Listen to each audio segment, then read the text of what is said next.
السلام علیکم بھائیو، آج میں بیان کرنا چاہتا ہوں کہ اذان کی ابتدا کب ہوئی۔ اذان کے بارے میں تو اس کے بارے میں حضور سید عالم صلی اللہ تعالی علیہ وسلم نماز کی فرضیت کے بعد جب تک مکہ معظمہ میں تشریف فرما رہے بغیر اذان کے نماز ہوتی رہی۔ جب تک مکہ معظمہ میں تشریف فرما رہے بغیر اذان کی نماز ہوتی رہی۔ ہجرت کر کے جب مدینہ منورہ میں رونق افروز ہوئے تو کچھ زمانے تک وہاں پر بھی بغیر اذان کے نماز ہوتی رہی۔ مدینہ منورہ میں رونق افروز ہوئے تو کچھ زمانے تک وہاں پر بھی بغیر اذان کی نماز ہوتی رہی۔ ہجرت کو 1 سال نہ ہوا تھا کہ اذان کا حکم آ گیا۔ ہجرت کو 1 سال نہ ہوا تھا کہ اذان کا حکم آ گیا۔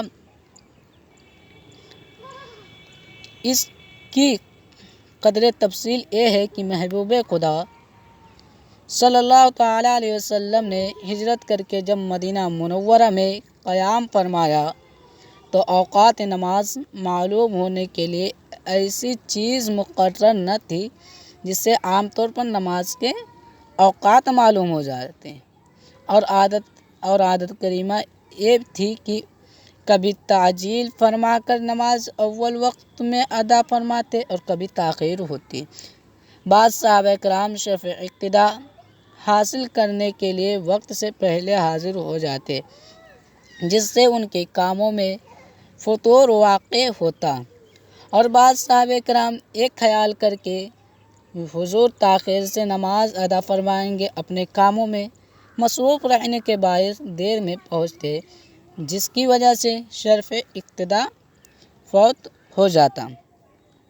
نظر بر مجلس مشاورت منعقد ہوئی اور اس چیز کو زیر بحث لایا گیا کہ ایسی نشانی تجویز کریں کہ جس سے سیدنا صلی اللہ علیہ وسلم کی نماز کا وقت معلوم ہو جائے تاکہ کسی کی جماعت فوت نہ ہو۔ بعض اصحاب نے یہ مشورہ دیا کہ ناقوس بجا دیا کریں۔ آپ نے اس کو پسند نہ کیا، حضور صلی اللہ علیہ وسلم نے پسند نہ کیا اور فرمایا کہ یہ نصارہ کے استعمال میں ہے، اس لیے مناسب نہیں۔ بعض حضرات نے یہ رائے پیش کی کہ بوق بجایا جائے۔ آپ نے اس کو بھی منظور نہ کیا اور فرمایا یہ یہودی استعمال کرتے ہیں۔ بعد کے رائے یہ ہوئی کہ دف بجوا دیا جائے۔ آپ نے اس کو بھی قبول نہ کیا اور فرمایا کہ رومیوں کا طریقہ ہے۔ بعض نے عرض کیا کہ آگ روشن کرا دی جائے۔ آپ نے اس کو بھی یہ فرماتے ہوئے مسترد کر دیا کہ یہ مجوسیوں کا طریقہ ہے۔ بعض نے عرض کی کہ وقت پر ایک جھنڈا نصب کر دیا جائے، جن لوگوں کو نظر آئے اور دوسرے اشخاص کو مطلع کر دیں، مگر یہ صورت بھی پسند نہ فرمائی، یہاں تک کہ مجلس برخاست ہو گئی اور کسی چیز پر اتفاق رائے نہ ہوا۔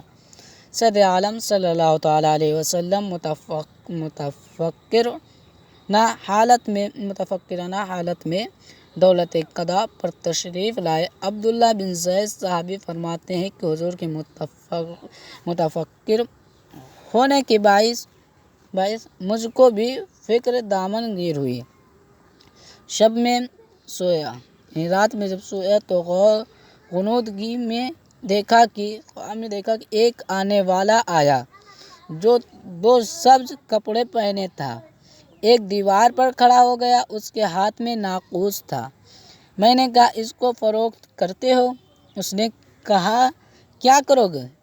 میں نے جواب دیا کہ اطلاع کے لیے نماز کے وقت بجایا کریں گے۔ اس نے کہا کیا میں ایسی چیز بتا دوں جو اس سے اچھی ہو؟ میں نے کہا ہاں بتائیے۔ تو اس نے قبلہ رخ کھڑے ہو کر اذان کہی، پھر کچھ دیر تک وقف کرنے کے بعد اقامت یعنی تکبیر پڑھی۔ پھر میں نے حضور کی خدمت میں حاضر ہو کر ایک خواب عرض کیا، فرمایا کہ خواب حق ہے۔ فرمایا کہ خواب حق ہے۔ جب میں نے حضور کی خدمت میں حاضر ہو کر عرض کیا تو حضور نے فرمایا کہ خواب حق ہے، بلال کو بتا دو، اس لیے کہ ان کی آواز تم سے زیادہ بلند ہے۔ حضرت بلال رضی اللہ تعالیٰ عنہ نے بلند مقام پر کھڑے ہو کر اذان کہی۔ حضرت عمر رضی اللہ تعالیٰ عنہ اذان سن کر دوڑتے ہوئے خدمت اقدس میں حاضر ہوئے اور عرض کیا کہ قسم ہے اس ذات کی جس نے آپ کو نبی برحق بنا کر بھیجا، میں نے بھی ایسا ہی خواب دیکھا مگر یہ مجھ پر سبقت لے گئے۔ مروی ہے کہ اس شب میں مروی ہے کہ اس رات میں 7 صحابہ کرام نے یہی خواب دیکھا تھا اور خواب میں آنے والے حضرت جبرائیل علیہ السلام تھے۔ خواب میں آنے والے حضرت جبرائیل علیہ السلام تھے۔ تو اب ہمیں یہ معلوم ہوا کہ اذان کی ابتدا کب ہوئی اور کیسے ہوئی۔ دوستو السلام علیکم ورحمۃ اللہ وبرکاتہ۔